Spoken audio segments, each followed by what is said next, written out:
Hey, Uriel Kame here. Welcome to our second lesson in how to lose belly fat and get six-pack abs. Today we're talking about how to get rid of love handles, that spare tire around the waist, and why is it so tough to lose lower abdominal fat? And it's kind of two questions, but we're going to kind of group it together because the answer is the same. So first thing we need to understand, right? This is the first concept. You cannot spot reduce, right? Write that down. Put it on your fridge, whatever you want to do. You can spot train all you want. You can do sit-ups, and you can do millions of sit-ups if you want. That's going to have no effect on your ability to see your abdominals, right? So you cannot spot reduce. You can spot train, but you cannot spot reduce. Fat loss does not occur in specific sections based on how you train your body. Let me put it this way. If you want to lose belly fat, come to terms with the fact that you're going to lose fat up here first. We're going to get into that in a second.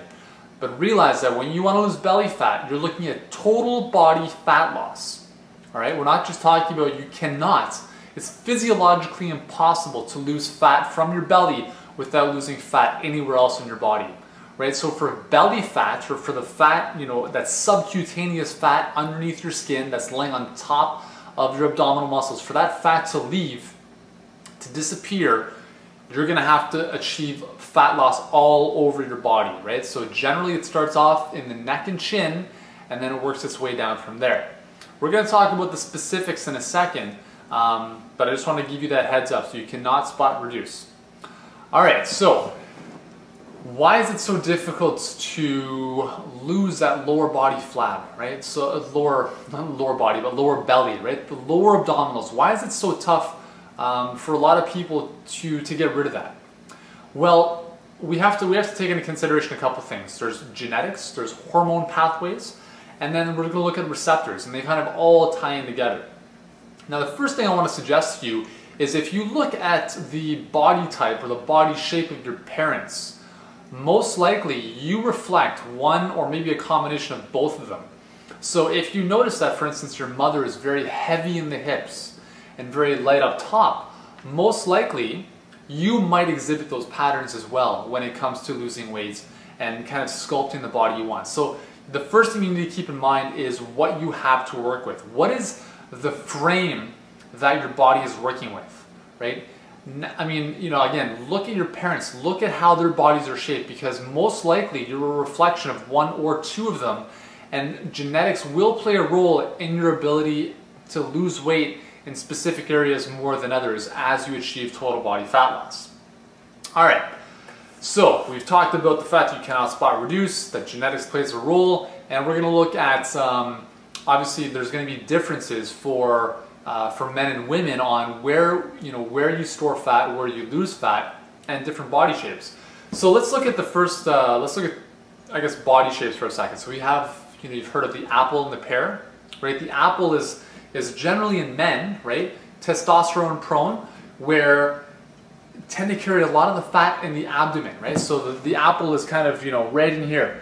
For the pear, right, we're looking at a lot of fat in this area below the belly button and down, so around the hips, around the thighs. Now there's a reason that happens. In men, as I just mentioned, it's more testosterone prone, so those hormone pathways are going to have an influence on where fat is stored in the body. And for women, which is obviously they're more estrogen dominant, those hormones are going to kind of have an influence on storing fat in and around the reproductive organ, the ovaries and whatnot, around the hips and thighs. So from a hormonal perspective, there are reasons why we store fat in certain areas. Now this kind of changes as, for instance, women get into menopause. As estrogen levels start to decrease, what we start to see is that women start to actually exhibit more of that apple shape. So they begin to store more fat in their abdomen, and that's one of the reasons why as women age above about 50 or so, their risk for cardiovascular disease and diabetes increases, because those patterns of weight distribution are related to cardiovascular disease and diabetes, which are so often found in men. Right? So abdominal fat is related to those diseases, and it's usually because it's in and around those areas, and obviously the major viscera, right, the major organs of the digestive system and whatnot are there, and that has a huge impact. So, okay, so we talked about hormones. Now let's talk about receptors. Now this is a really interesting concept. Now what I've done is with my amazing artistic skills, I've drawn up a little diagram for you. So what we're going to go through here, I'm going to come a little bit closer. I'm going to show this diagram.